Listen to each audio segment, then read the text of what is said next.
C'était un hiver rigoureux et la forêt était recouverte d'une épaisse couche de neige qui craquait sous les pieds.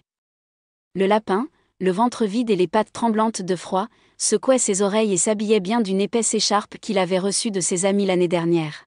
« Je dois trouver quelque chose à manger », se dit-il en s'engageant résolument à travers les congères.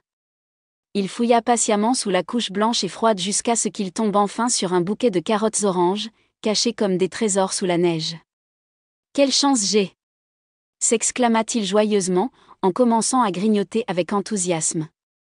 Après en avoir eu assez, il regarda la carotte qui restait dans sa patte et se souvint de son ami Potrin, une petite souris douce et joyeuse. Potrin aime vraiment les carottes. Je vais lui apporter cette carotte pour le rendre heureux. Le lapin a sauté à travers la neige jusqu'à la tanière de Potrin.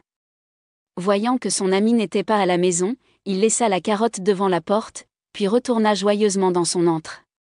Quand Potrin revint, il vit la carotte et ses yeux s'illuminèrent d'étonnement. « Qui m'a laissé ce cadeau ?